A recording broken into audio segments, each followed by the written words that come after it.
Welcome everyone to another episode of Kiwi Talks. My guest today has been developing games for over 25 years, quite a long time. He's worked on prestigious game franchises such as Destroy All Humans, Halo, and Star Wars. I'd like to welcome Kevin Schmitt. How you doing? Hello. Good. How are you doing? It's 25 years. 25 years. It ages 25 me a years lot. young or 25 years old? Which I think in game development, 25 years is like 100 years, I think. You know, it's a long time. There's very few of us around anymore that have been in the game industry for that long. Well, it's going on, what, 27 years, 28 years now? So. Wow. But does it feel like you've been developing games for that long? Or does the time just fly by? Yes and no. There are, like, the first 10 years were at LucasArts, and that flew by. That was my introduction to the industry. That was when the industry was really starting to like develop, and like FPS became a thing. You know, like we didn't have names for all the stuff we were doing. It was mostly PC. It was such a crazy time. And then at the same time, like the movies were starting to be developed. The prequels were starting. So like all that stuff just flew by. And then there's been some time, like Halo Infinite was a long production cycle, and I felt that was 7 years. But now I can't say much. I'm at Epic now, but time is flying by there. It is again, I can't really say what I'm doing, but it's such a different experience from anything that I've ever done before. And and time is flying by. It's great. It's I don't know what else I would be doing. Like I really don't. So I'm gonna keep doing this till as long as I can. So Good man. Well, that's what you want, right? A job where you're that passionate all the time. Yeah. Well, yeah, and I think video games is one of the reasons why I got into. I mean, the creation of video games. There's always a new challenge. Again, especially at LucasArts, it was like, I worked on an FPS, I worked on a flight sim, I worked on an RTS, and again, all that stuff I had never done that before.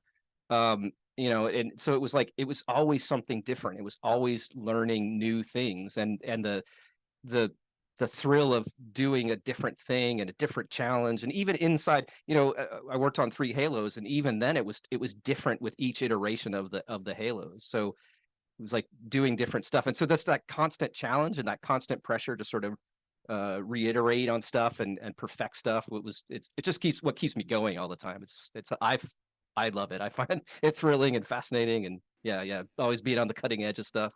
Is there something in particular that's changed dramatically from the time that you started in the industry to now? Like, what is there one fundamental change, or is there just so much? I think now it's the size and the speciality. I think it's like, again, dating back, I started in '95 at LucasArts, and I was a designer. My background was in architecture, and I moved out. I graduated and like packed up my car, and I was like, I'm gonna get a job at either ILM doing effects, or I think that, or like I kind of knew about LucasArts because I played a little bit of X-Wing. And so I was like, I'm going to try to get a job at one of these things. But again, my background was in architecture, so I thought I'd have a better shot at like building models and set design and stuff. And so when I got out here, I got out to California, I basically wrote a letter a week for like 3 months to all the Lucas companies and sent my portfolio. I spent like my life savings on portfolios, and this was back when I had to go to like Kinko's and rent a computer and print out a bunch of stuff. So I spent so much money like doing portfolios. I had a stack. So it's funny. If you applied back then, you got a little 3x5 card that said like thanks but no thanks on it. And I used to have a stack like this big of all my, rejection letters from Lucas Digital, Lucasfilm, and LucasArts. But like I just got a call out of the blue one day from LucasArts, and the HR woman was like, "Hey, I remembered your name from the stack of resumes, and we're looking for someone with an architecture background to come in and help us design levels for a game we're doing." And that turned out to be Outlaws. And they were looking for someone who had an understanding of how to make and create Old West style buildings and towns we were using AutoCAD at the time, actually. And so that's kind of what got me in. But when I got onto that project, not only was I like designing the towns either mostly in 2D, because AutoCAD is a 2D program, so we had to kind of like visualize how it would be 3D. And then kind of like suggesting how the whole levels should be laid out. But I was texturing things. I was placing the enemies. I was helping write the script. Back then we did everything involving the game. We were a part of. Like I said, I helped write the script. I did we had an in-house programming language that was like C Lite that we used. So we were programming all that stuff. I didn't make art and I didn't make sound, but I placed all the art on the walls and the floors and the ceilings. We put in the sound effects. We were helping write AI for the bad guys and outlaws. So we did everything. And now when people ask, I get a lot of people who ask me like, "Hey, how do you get into the industry?" And I'm like, "Well, and they're like, "I want to design games." Like, okay, that's great, but it's kind of like the film industry now. You really should find a lane. Like, do you like lighting? Because that could be a thing. Do you like building weapons? Because that could be a thing. Do you like creating creatures? That could be. Do you like controlling the creatures? Is your passion encounters? Like, there's so many specialities now. And again, a lot of companies like there's no standard, I think, in the industry. So when you say like, I'm a narrative designer, well, what does that mean? Do you actually like write the narrative, or do you hook the narrative up into the levels? I don't know. What is that? And like, what is an encounter designer? Do you create the enemies, or do you put the enemies in and figure out the combat? So yeah, I think that's the biggest change. And the size, obviously with that comes the size of the teams. Like I think at peak, I want to say we were around 500 people and peak Halo times of like how many people were working on the game. And that includes like PR and like everybody working on Halo was about 500 people, but those teams were huge. And we made, you go back and look at the credits for like Outlaws, and it was like, 5 designers, like 3 programmers, and like 4 artists and a couple of animators. It was a handful of people. So it's a huge difference now. It's kind of, it's kind of like an indie game, right? Can get away with that stuff, but as you're going AAA, you need to get those large teams. They're getting, so that's the biggest difference. They're getting so large now, right? I mean, the average AAA game is what, 6, sometimes 7 years just to make one game now. Depending on the scope of it. Right. And obviously you have a little bit, less time if you're going from a sequel. But I mean, even look at like, Breath of the Wild to Tears of the Kingdom. That was a long time. Yeah. They made a bunch of iterations, but like it's still a long time between those two things. And like I was looking at company size the other day, and I think like Bungie has 1,500 people, and I was like, oh my gosh, I remember when they were just like 400 people. Obviously I think they're working on multiple projects, but still, it's like studio sizes and team sizes are so huge now. That's a huge difference. Because didn't you pump out Rogue Squadron in 9 months? Was it 9 months? Yeah. It was so it was right after. So that was my third project. So I did Outlaws and the Mysteries of the Sith, and then Rogue Squad. Like immediately after Mysteries of the Sith shipped, I think most of the other design team went on vacation, and Mark Hutchinson, like came up to me with he had. I feel bad. I think he was a little embarrassed because he had a design doc, but it was like it was so bare. It was like 6 pages, and the first page was. It was basic. It was something super basic, like a flight sim game using Star Wars vehicles. And then like you flip it over and it's like mission 1, attack mission. Player flies vehicle in attack area. Mission 2, defend mission. And he had no like context to those things. And he's like, so can you help me? And it was like, yeah, okay. Like we could totally make this into a game. So I like spent, I spent like I used to have, like 2 bookshelves behind me full of like pretty much every written material at Star Wars at the time, like all the West End Games source books and the Rogue Squadron books and comic books were coming out at the same time. So I had a bunch of stuff. And so I spent like 2 weeks and everybody was out of the design pit that we were in. And I just kind of displayed everything out and was like putting names and planets and stuff and trying to connect them. And it was supposed to be Rogue 2 or Rookie 2, because Rookie 1 was from Rebel Assault. And so I was like, okay, well, let's just do it Rogue Squadron. It wasn't Rogue Squadron at the time. So I was like, well, Luke's like, let's do Luke as the character. Let's use Rogue Squadron because all this stuff's from the movies. And let's center it around this thing that already exists instead of some sort of, generic pilot that kind of fit in the Star Wars universe. So yeah, I did that in like 2 weeks, and then basically got the band back together. Most of the same crew from the designers from Mysteries of the Sith, with a couple of new additions, and yeah, we just it was so we worked with Factor 5 on that. They had the technology, they had the terrain mapping thing, and all the tech and all the engine stuff, and we basically like built the levels for that. And it was I I hate using the word passion, because a lot of leadership and people use the word passion as almost like a cudgel to get you into going to crunch mode, right? You don't have the passion for it, you're not staying late. But all these guys had my team had a passion and a fire to just build this stuff, and a lot of us didn't have families back then, so like we were there for 12, 16 hours a day, right? Wow. Sleeping under our desks and stuff. And yeah, I don't know if I could ever do that again. I don't know if anybody could ever do that again. We somehow pulled it off. It was an amazing feat. The art team was strapped. We had a lot of, I don't know if Paul remembers this, but there were a lot of meetings that were pretty stressful, because we needed mission critical objects to be built, and they wanted to build like cool other things, and I'm like, no, you gotta, like, we can't have this mission without this thing. And they're like, we want to build a Corellian Corvette. I'm like, I don't need a Corellian Corvette, I need all this stuff. So there was, we just had to go and like make those decisions. And Mark is like he passed away. He was the nicest human on the planet. The guy, I've heard that regularly. yeah, he could de-escalate any situation. Such a sweetheart. And one of his strengths was understanding what he didn't know, right? And again, and when I talked about the beginning, when he came to me, he knew he wanted to make a flight sim game, a flying game, and he was 100% passionate about well, I would say the 3 C's, but it's not the camera, control, and character, but the character is your X-wing, right?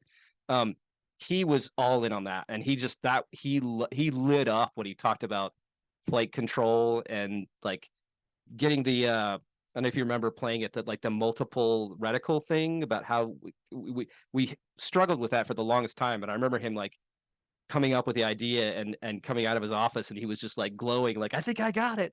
But that was his bread and butter. He loved doing that stuff. But he also understood what he didn't know, and he didn't know the Star Wars universe as much as we did.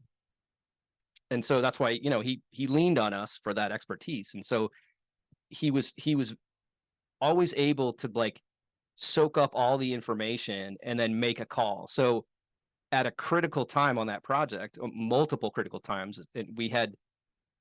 there was already a difficulty with working with Factor 5. They were close, but they were off-site, right? They were like a 5-minute car ride away.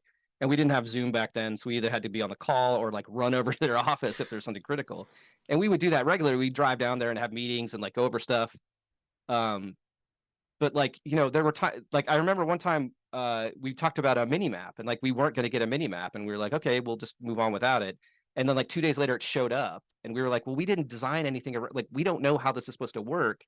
And it was this huge, it was a good thing to have in the game, but we didn't discuss how it was going to be integrated, and it just threw everybody for a loop. And Mark came in and like settled everything, and we had a meeting. We talked about what the design needs were and what the engineering needs were. He just had a way of de-escalating everything. He would just kind of like, and I think it was just his extreme calmness that when you were around him, you just kind of like, just like felt really calm, because he was always even keeled. Like he never raised his voice. He was the greatest person. I extremely sad that he's no longer with us, because I'm sure he would have gone on to do great things. But yeah, he was an awesome leader. I miss him a lot. And yeah, I think I think Kynan worked with him. Did you talk with Kynan a while back? I think he worked with him. Yeah, Kynan worked with him on Metroid Prime 2. I think like anybody who knows him will say the same thing. He's just the kindest, most gentlest person. He's awesome. All the Retro Studios guys have nothing but good things to say about him. Yeah, and he was a necessary in terms of the input. Like he's the reason like the morph ball camera, the camera system works. Exactly. wow. Yeah, Yeah. he loved camera. And I think I don't know. I've worked with a lot of project leaders in my time, and I don't know if anybody could have weathered it as well as he did, and gotten the result that he did. Right. I think there could have been people who like were like drill sergeants and really got us moving, but I don't know if we would have had that passion again to deliver that product for him because he was just so enthusiastic about the whole thing. It And goes yeah, to that was, show how, I was going to say, it just goes to show how important leadership is, yeah, right? yeah, In terms of the definitely. morale of the team.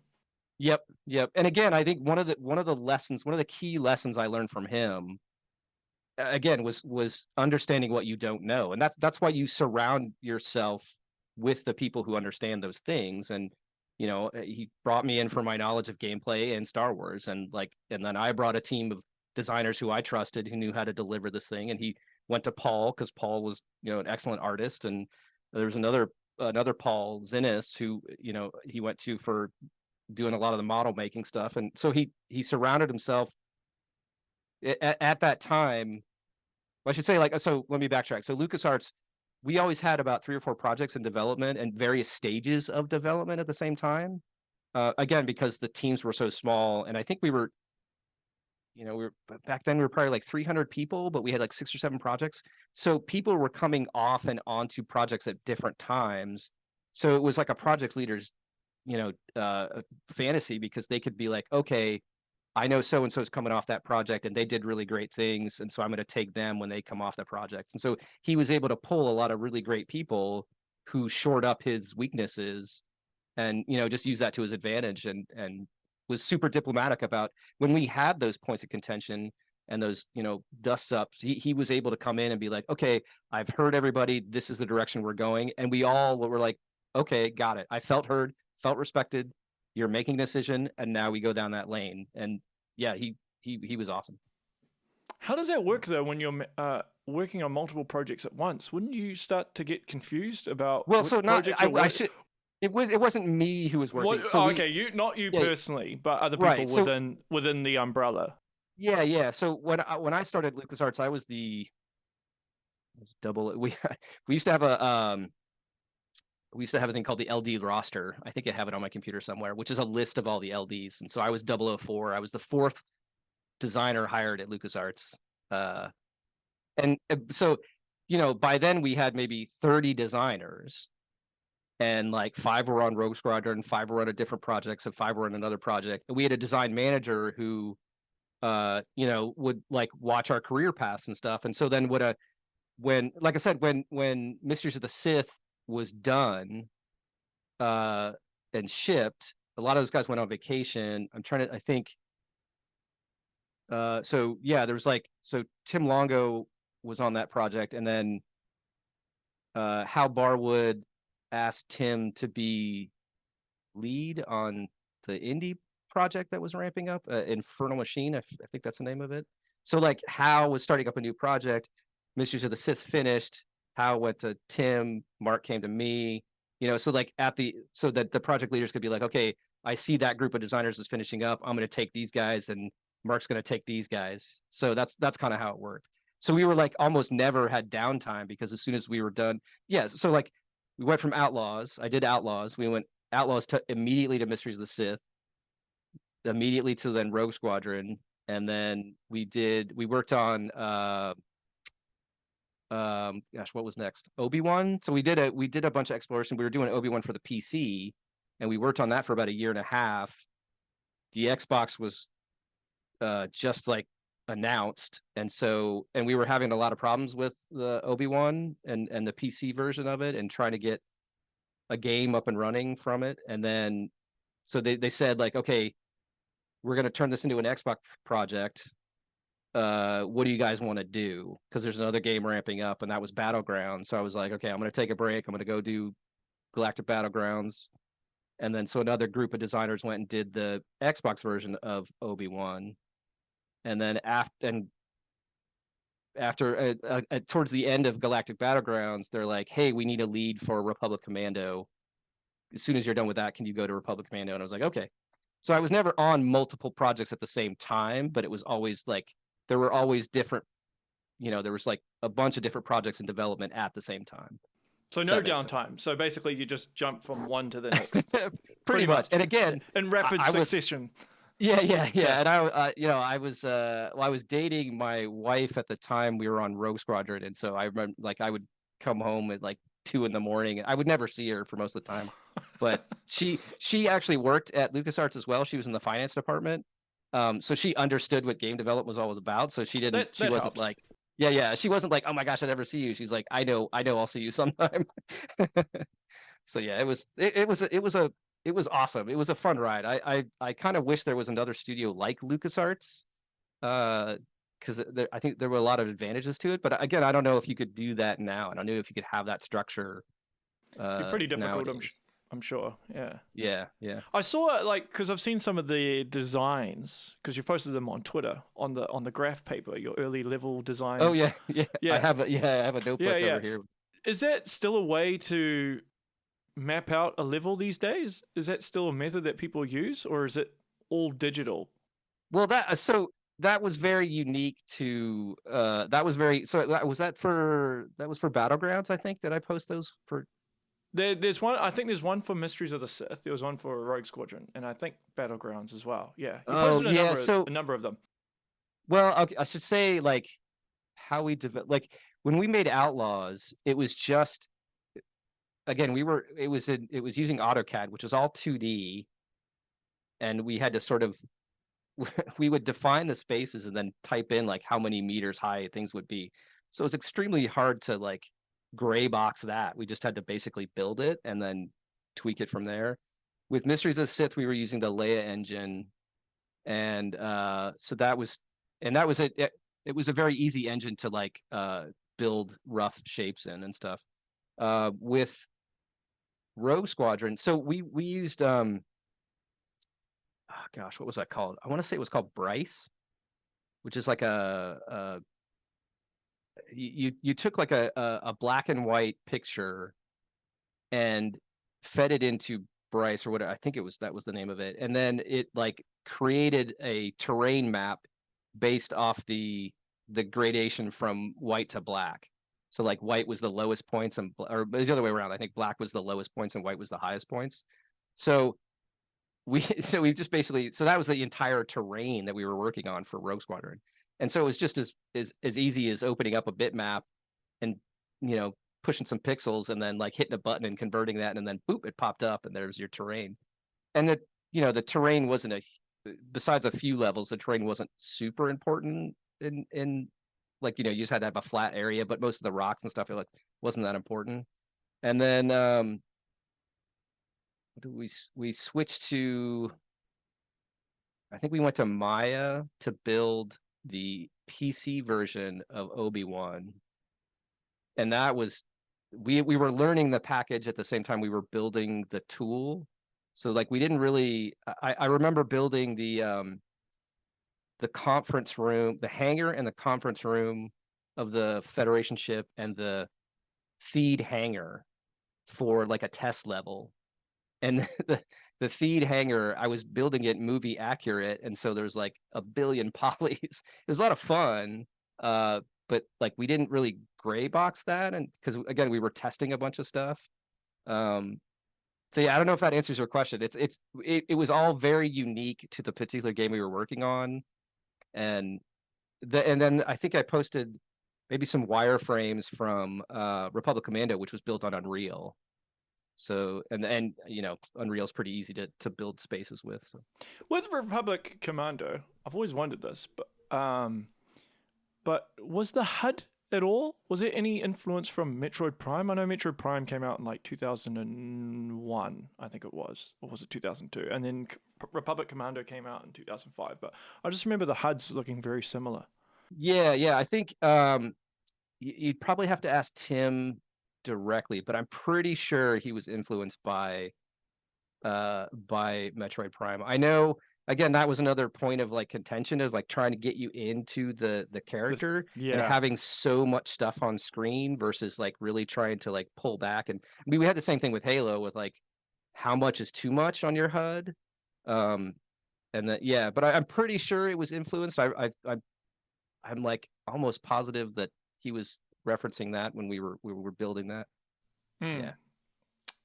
How do you find it going from like something like Rogue Squadron to something like Republic Commando, where the genre is completely different, right? Well, again, it was awesome because I had never built a flight sim. I'm not sure what you would call Rogue Squadron as a flight sim. I guess it's the closest thing, but I'd never built on rails flight on shooter? rail. Yeah, flight shooter.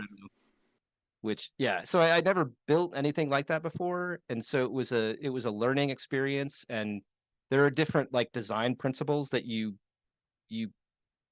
come up with and create when designing a game like that versus an FPS. And I'd done the FPS stuff before, and then you just kind of build upon that. I'm trying to think of an example of like what would be a good transferable thing, but yeah, it's just different design challenges. So it was fun. And then going back to Republic Commando was like going back to my roots. I think at my core, I will always be a narrative FPS person, and like I would love to build those things. And so going back to Republic Commando was pretty awesome. And I did an RTS in between there too, which again, I loved playing Age of Empires, and then jumping to design a Star Wars version of Age of Empires was like, okay, it's cool. Yeah, let's try that. We don't know how that'll work. We have sort of definitions of kind of the units, what we want. How do we transfer those into Star Wars units and have fun making up those units? And the numbers, we were using the Age of Empires, like I think it was a direct code or something. So we had a pretty good sense of like, this unit should have this many hit points and do this much damage. And it was just kind of transferring the sort of Star Wars version of that onto those numbers and to those units. But yeah, it was fun. It was good to like stretch your design brain in different directions, and yeah, it was a lot of fun. Do you prefer working in like constraints such as with Halo or Star Wars, where obviously I'm sure there's like some sort of checklist that you have to meet with anything. I don't know if it has to go through a lot of people or staff before something gets approved, as opposed to coming up with an original idea. It's a good question. They're definitely different challenges. So early on at LucasArts, it was very frustrating to deal with because we had a universe that we understood. Well, and I say we, like collectively, the Star Wars people know what Star Wars is. But we were a licensee just like anybody else, even though we were still owned by George. We were technically a licensee, so we had to get everything approved. And so it became extremely difficult around the time of Mysteries of the Sith because, well, if you remember, so Jedi Knight, sorry, Dark Forces Jedi Knight had lightsaber wielding enemies in it, right? But when we started making Mysteries of the Sith, the same time George was starting to formulate what the prequels would be. And that meant he was coming up with what the Sith would become, and there can be only two, and all those rules that he put in the prequels. So a lot of our stuff got shot down because when you did they tell you why it got shut down though? No, which is extremely frustrating. Okay, so George had come up with these ideas, and your ideas were shot down because they didn't correlate with what he'd said, but they didn't tell you at the time. So how long did it take you before you found out, or was this long after, or you just worked it out on your own? It was a difficult turnaround process, I'll say. So basically what you do as a licensee is you put together like a design doc with here are the enemies we're going to use, here are the force powers we're going to use. If you're making up a new character, here's their backstory and all this stuff. So it goes to licensing. They have a team of people who look at it and they're like, check stuff off or approve stuff, change this name or whatever, or this is already an existing planet, or why don't you use this planet or whatever.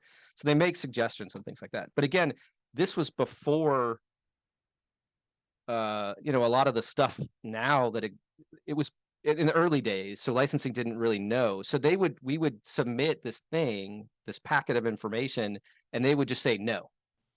And you'd ask why, and they would say just no, right? And so like we had all these Jedi enemies that we had planned, and they were just like no.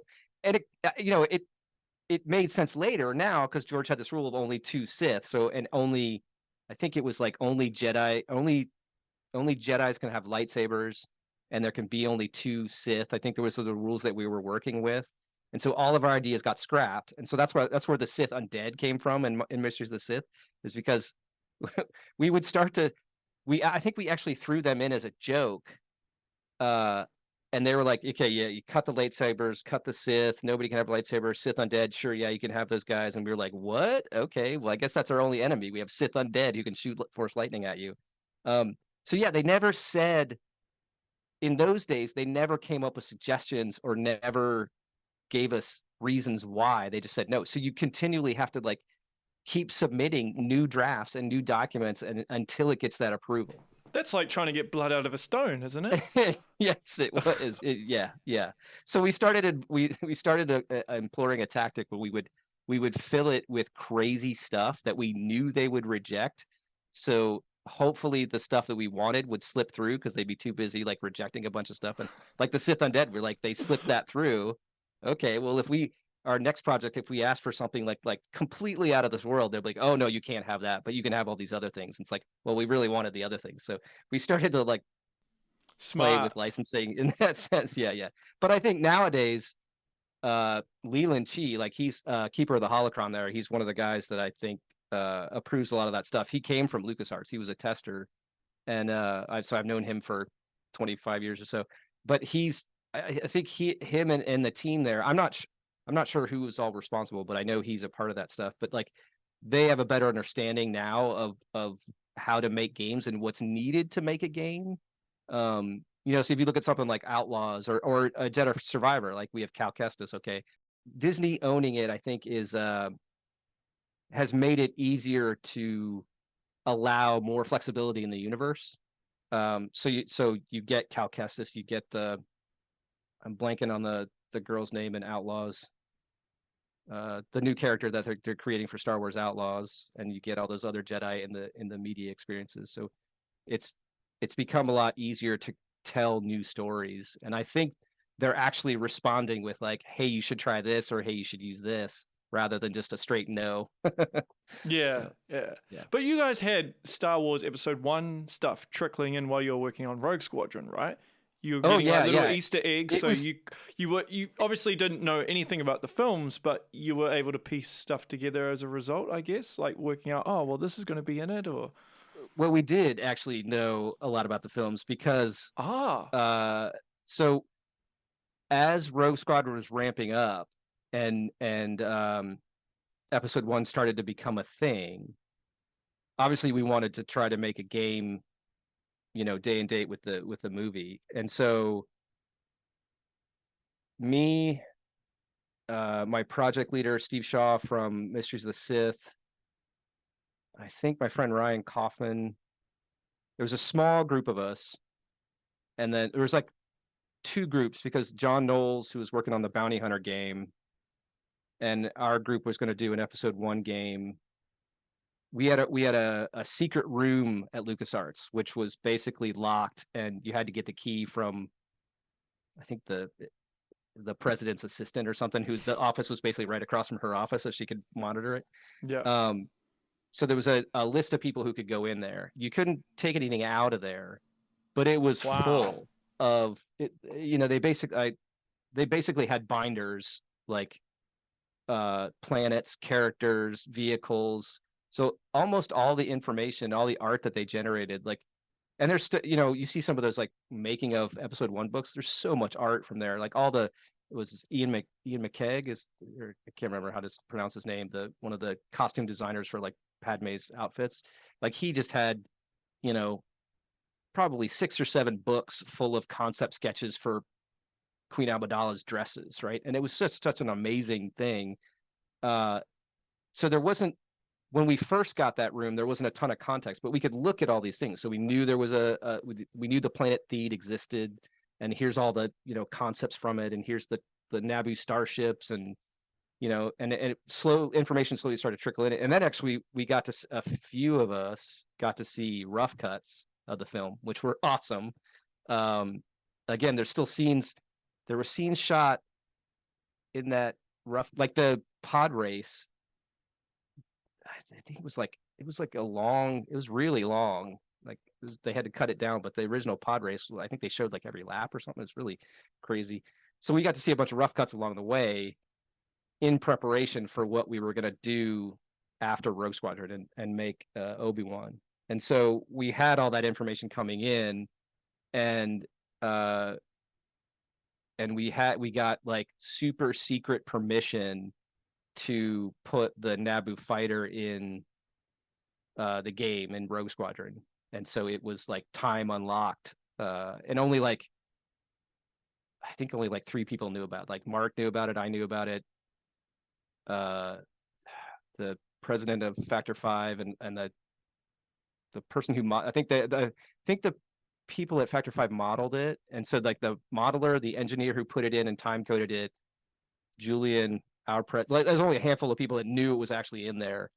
And so that was, yeah, and then like time unlocked when the movie came out, it was like Naboo fighters in there. So yeah, that was pretty cool.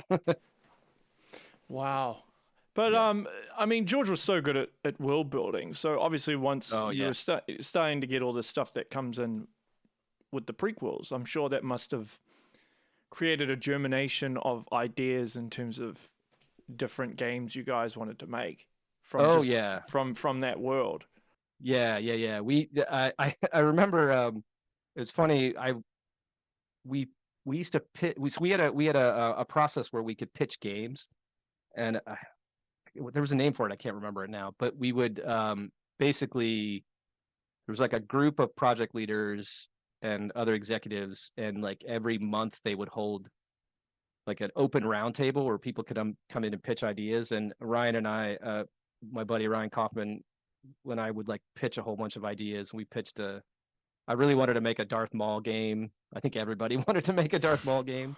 But yeah, there was a ton of ideas that came out of that. And the original pitch for Obi-Wan, looking back on it, because I still have some design docs, so I keep looking over here because like I have a row of all my old design docs from like Outlaws and Rogue Squadron and stuff. So I kept them all.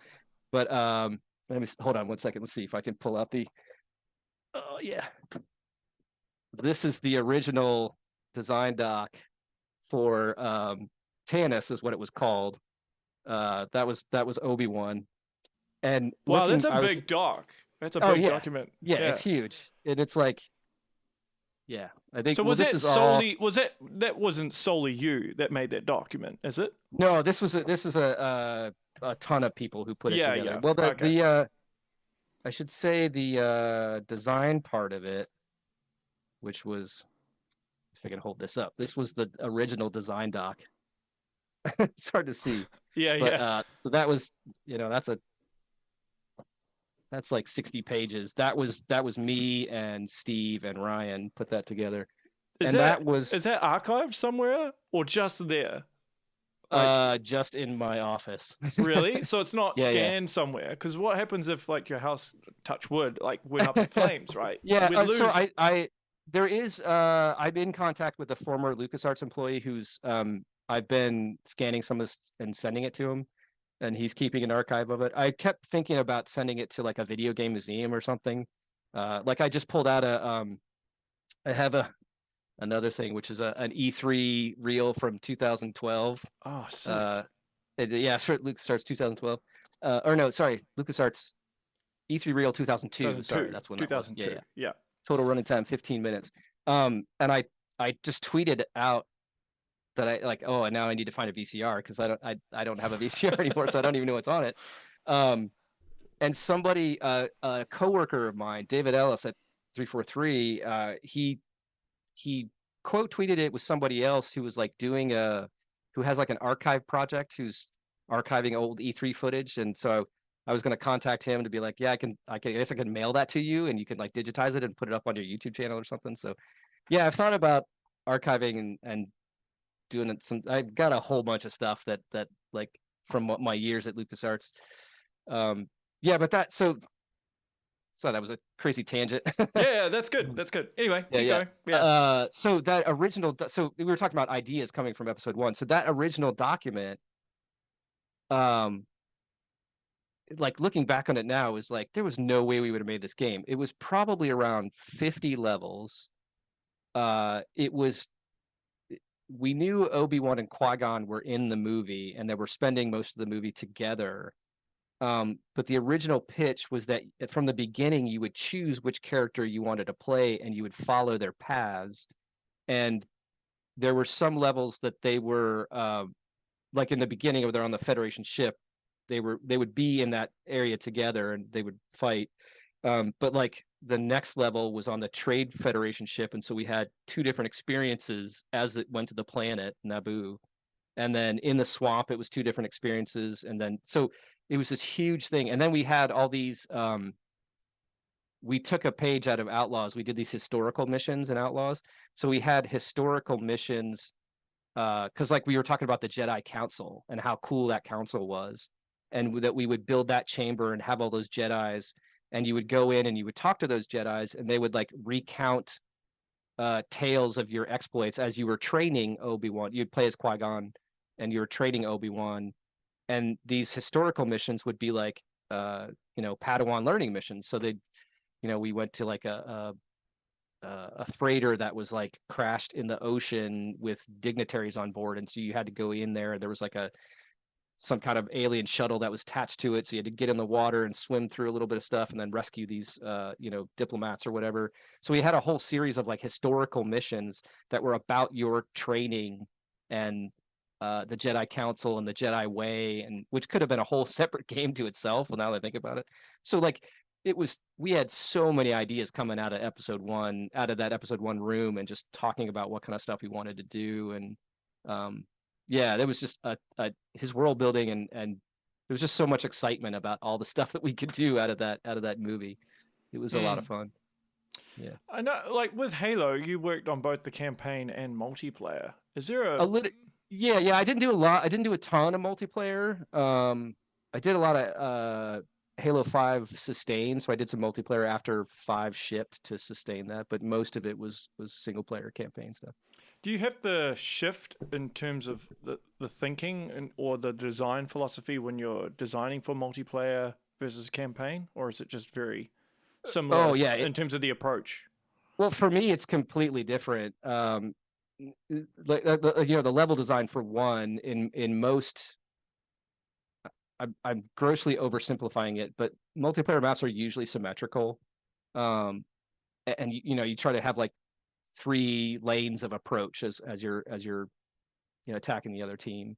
That when you're doing a linear experience, well, so 4 and 5 were more linear, and Infinite was more open. So again, there's difference between those kind of single player experiences. But with 4 and 5, you're crafting more of a linear experience. And there are points where you want to pinch the player into one, and you do sometimes want to do that in multiplayer maps too, but for like a contentious point or something. But a lot of times it's more craft and control of the enemy and players' movement towards each other, and creating spaces where good encounters, and you have a better understanding of what weapons the player will have at a certain point, because you can place those on the map. Again, there are analogies to multiplayer, but there's a little bit more, I think, precise control over that kind of stuff. And like Halo is a lot of times about risk reward. You offer the path with like 20 grunts, but 2 of them have fuel rod cannons, or the other path with like a couple of elites and a couple grunts, which is they're different encounters, and you could get killed really easy by the grunt with a fuel rod cannon, but if you manage to get him, you get the fuel rod cannon, so there's a risk reward there. And there's different paths with different experiences that you want to take with those things. Again, it's a very muddled down, very simplified approach to how you do that, but there's a big difference there in how you create those. How did you get into writing narratives though? Did you always want to be a writer? No, not. It was more born out of complete necessity. Like in Outlaws, it was just like we needed Barks. I didn't really write a ton of the story on that one. Steve Shaw wrote a lot of that, and Darren Stinnett wrote some of that. With Mysteries of the Sith, and I saw somebody just posted something the other day about a retrospective looking back at the differences between Jedi Knight and Mysteries of the Sith, and I was like, oh, it's crazy to see that stuff 25 years later. But Jedi Knight had live action cutscenes. For Mysteries of the Sith, we had no budget for any of that stuff, but we wanted a story to tell. And so like on a whim, I started messing around with our programming language and setting up little scenes, in-game scenes, and like controlling the character and having them walk and do all sorts of things. And my project leader, Steve Shaw saw that and was like, hey, like, can you do more of that and clean it up? And like, we'll add some rough VO and try to figure out how to do this and like make these into real cutscenes. And I was like, okay. So Ryan, my friend Ryan Kaufman, he's a VP of narrative, and so I would I would write stuff, and then I think his background was creative writing, and so I would write stuff and kind of give it to him, and he would make it Star Warsy and better. So I would provide like the rough narrative. Some of my stuff made it through, some of it was okay, but most of my stuff was like just to get the feel for it, and so doing those cutscenes with Mysteries of the Sith was like, okay, we got to do a bunch of them to fill in the gameplay. And so I wrote all that stuff. And again, I'd say about half of it is how I wrote it. The other half is Star Wardified by Ryan. And then with Rogue Squadron, it was just like, yeah, Ryan and I did the same thing. We would a lot of times. So we were, gosh, I think it was for Maya. We were taking a course at a community college to learn Maya, and in the evenings. So we would drive this Route 37 in Northern California. It was actually where the name KSAN Moore came from, because the only radio station we could get was KSAN 107. So that's where KSAN, and then the road past something was called like Moore Road, like MO. So we're like, KSAN Moore, that's her name. Okay. But in the car, we would like workshop lines and story ideas, and we would come up with a story and the dialogue for what would happen in Rogue Squadron in the car, and he would write it down while I was driving, and we would just like, that's kind of where all that narrative came from. And we get back and like he would write it into script format, and then so yeah, it was really just born out of necessity. I'm not a great writer.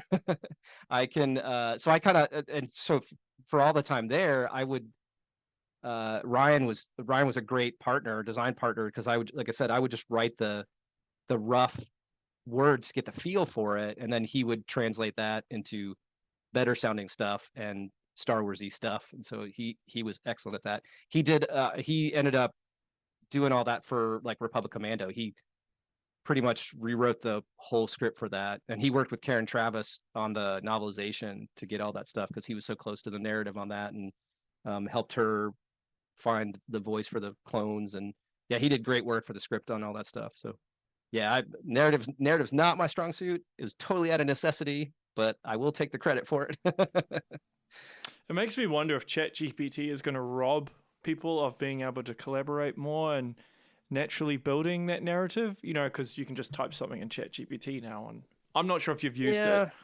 No, I've been avoiding it just because it doesn't seem fair. Like I wouldn't want to. I don't know. Maybe there's a it's an interesting topic, because gray area, I feel. Yeah, because it can be used as a tool, but right.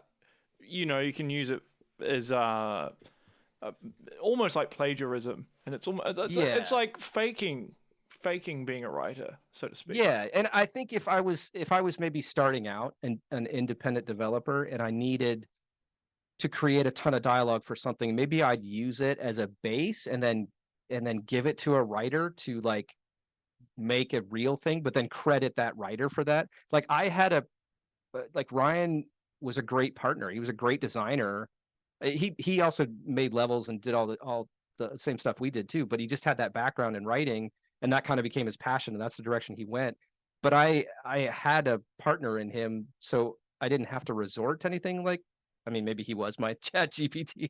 I don't know, but yeah, so I was in a situation where I didn't need that, but I don't, yeah.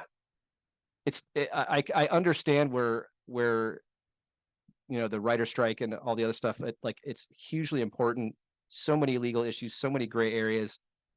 I don't want to see artists and designers get robbed of any kind of credit that they do, you know, and I just see this as an excuse to do exactly that, right? And rob people of it. Again, the other thing too is like fundamentally the AI is being used for stuff that like people enjoy doing. Like people love creating art and people love writing. Give me AI that'll clean my toilet or go clean my yard. You know what I mean? Like, where are the robots that are supposed to carry my luggage? I don't need AI and stuff to rob me of stuff that I enjoy doing, you know? Like I don't understand why the rush to replace true talented artists is. Well, is it? It's about cutting corners, isn't it? It's trying to. I don't know if it's the work smarter, not harder mentality, or just trying to make things easier.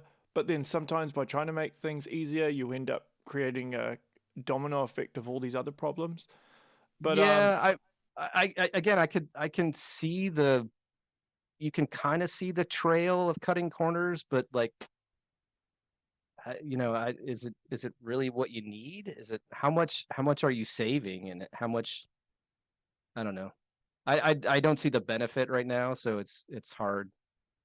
I just see the turmoil and confusion it's creating, and it's like, okay, we need to take a step back and like really decide if it's cutting those kind of corners is really worth it. yeah, you mentioned on Twitter a while ago that the industry needs to vet more in terms of its leadership. Yeah, it's yeah. I mean, there was a lot of discussion when you know, we got laid off at 343. Some people spoke out about leadership, and I think it's kind of like we were talking about with Mark, right? And the way that we promoted leaders at LucasArts was they had a real understanding of everything that was involved. They had sort of already proven themselves in a creative environment, and you know, already had the trust and respect of their peers.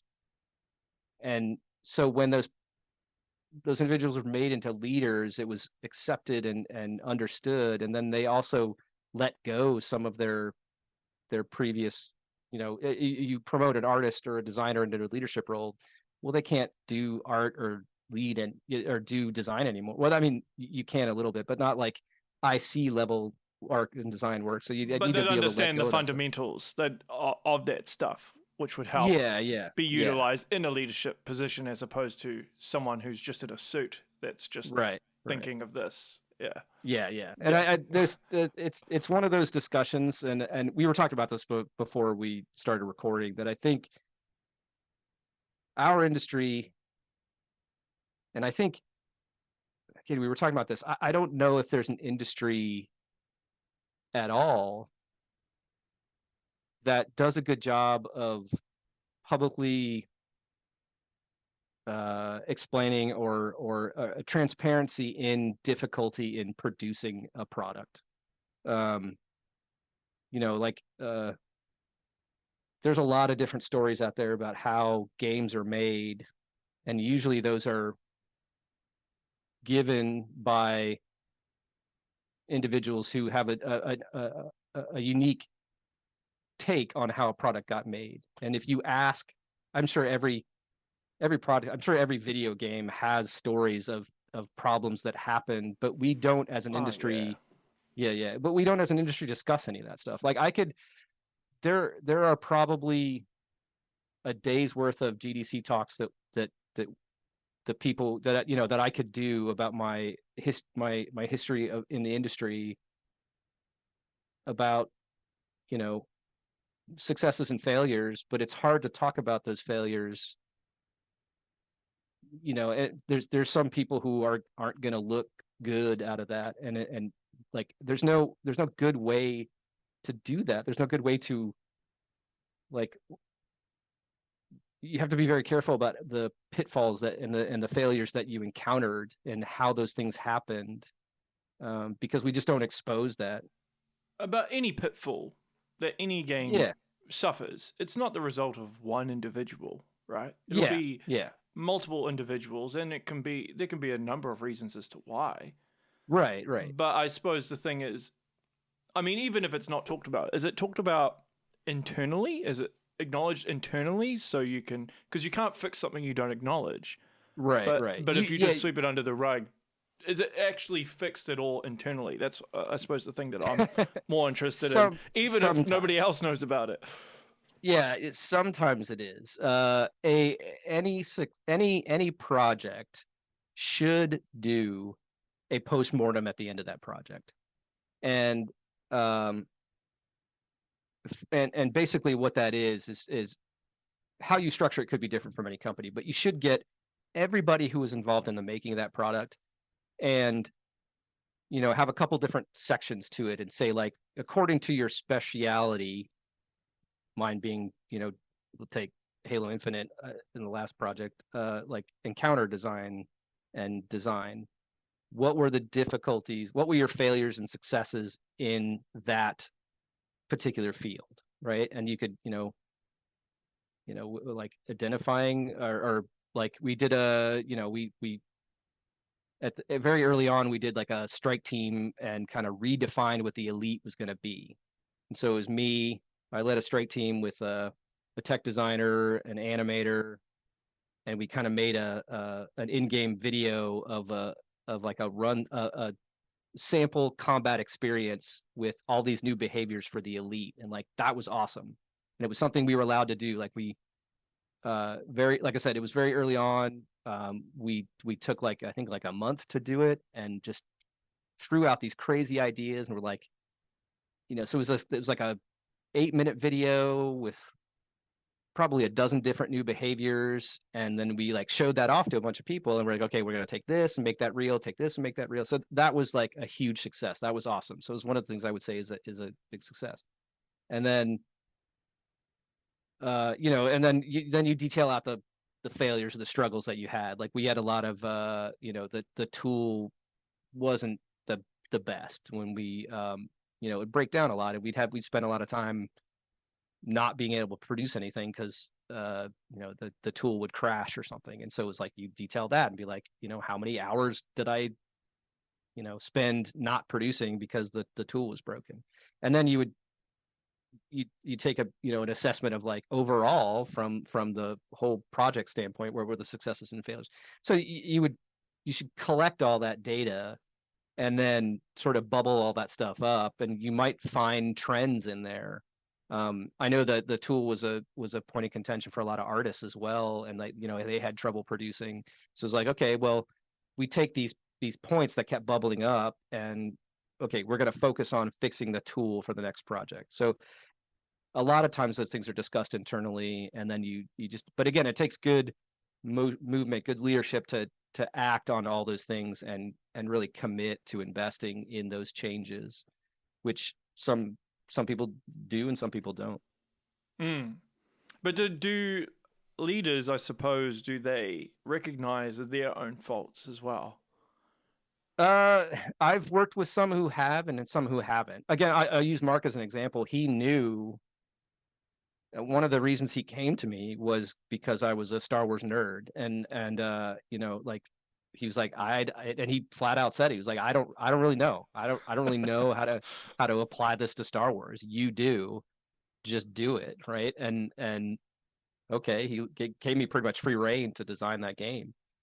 It's just like in a Star Wars fashion. He was like, I still want to do an attack mission, defend mission, and then I would kind of work with him on all that stuff. But he knew exactly what he didn't know, and I wouldn't say that was necessarily a failure. But then there were other points in the project where, like, again, I think I talked about this in the beginning. There were other points in the project where we would encounter difficulties, and he'd be like, okay, this just isn't working. We got to go a different way. And I think that was a product of just the immediacy that we had to produce this game, that we just had to go and just keep going. And no matter, it failed, okay, keep going. It failed, yep, keep going. It's success, yep, keep going. So it was just like, and everybody knew that that's just how we had to get that game done. But that's game design in a nutshell, right? You fail, then you look at something else, and then you might succeed with it, right? It's Yeah, It's most of the never time. smooth. It's never smooth sailing. I Yeah, suppose all the way to the finish. yeah, it is that in a nutshell, and it's just basically how you handle that, how you manage that sort of chaotic process. Yeah. Some people manage it better than others. So, and it's Mm. tough. It's like admitting.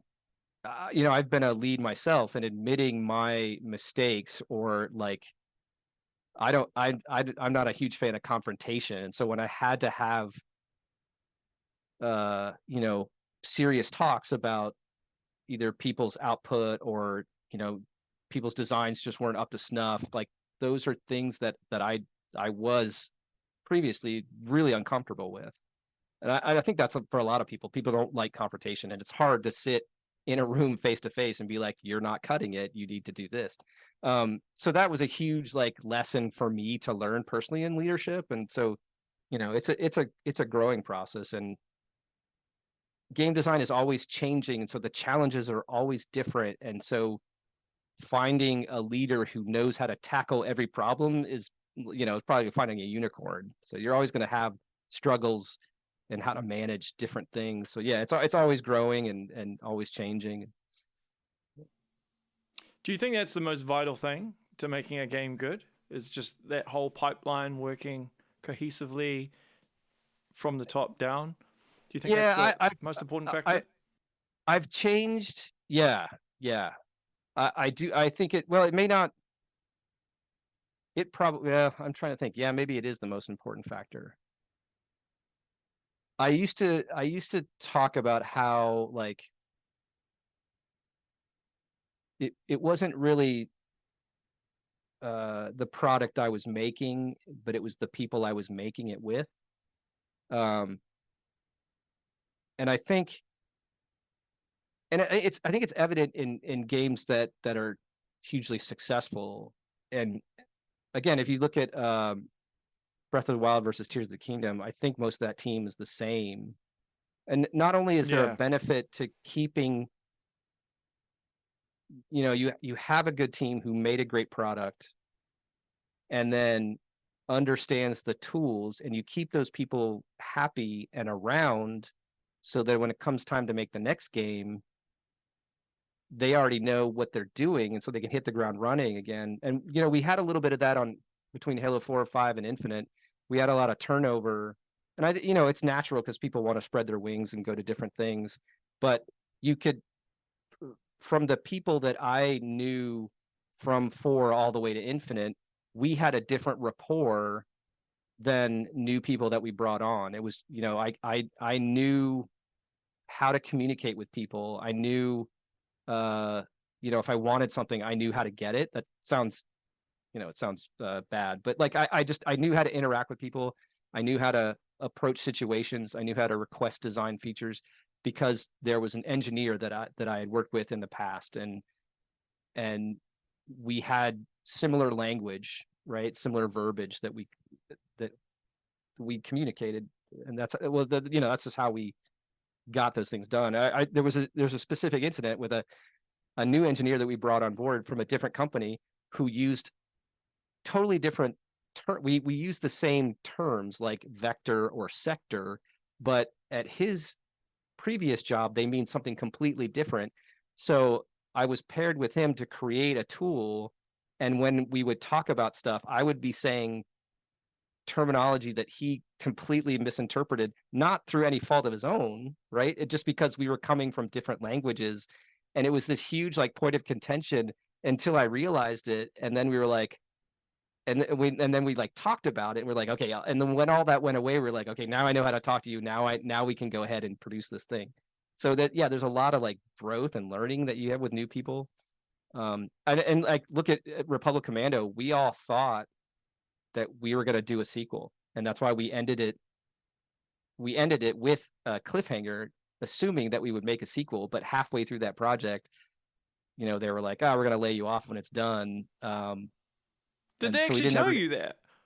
Yeah. They so it was, I forget what was going on. There was some, like there was a big shakeup, and they basically said, if you stay on, you can continue to finish Republic Commando, but you'll be laid off when it's over.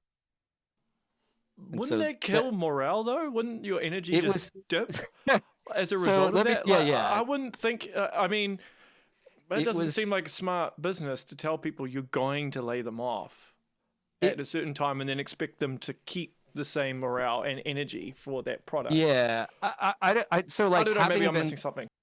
so having been laid off like 3 times, it was probably the best one because I knew I had my shelf date, right? I knew when I was going to end on that. I knew when my time at LucasArts was going to end because that was when we were going to ship. So I had time to prepare, I had time to look, had time to beef up my resume, do all the things you need to prepare.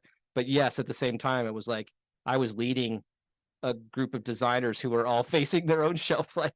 So I basically had to scrap all my IC duties on that project because not only did I have to help navigate people through their levels, but it was like, okay, I have somebody who's looking at moving out of state who's never moved before. I have somebody who's never had another job outside of LucasArts before. So I had to like help people with life decisions. Wow. As well as like getting a job done. And we kind of used the layoff as like a fire, like lighting a fire under us, because like let's kind of show them what they're missing. You know what I mean? Like let's put out this awesome game, and then really like show them that like you should have kept us around to make number 2 because this game's gonna be awesome. But yeah, it was extremely tough to keep morale up on that game. But I think we did a good job, and yeah. Yep.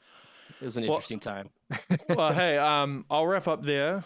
I'll let you spend some time with your family. Okay. So if people want to keep up to date with you, is there any place in particular they can go to keep up to date with you? Social media or? I'm on everything. I'm on LinkedIn. Twitter's kind of becoming a wasteland these days. Twitter, X, whatever. Yeah. I refuse to call it that other thing. I'll call it Twitter. I'm still on Twitter a lot. I've started the Threads thing. I think I can't even remember what it is over there. I think it's just Kevin Schmitt. Is that good? I haven't tried that yet. I haven't posted there yet, just because I think it's still in its sort of infancy stage. And yeah, Twitter. Yeah, but I'm on LinkedIn, Kevin Schmitt on LinkedIn. And I think it's Kevin Schmitt on Twitter too. On Facebook. Yeah, any of those things. Like I said, Twitter's probably the main one. I think I have my DMs open. I still check it until it doesn't exist anymore. We'll see what happens. Yeah. Cool. All right. Well, hey, Kevin, I appreciate you taking time out. Yeah, thank you. That is the show, everyone. Make sure you share, like, and subscribe. And until next time, stay safe.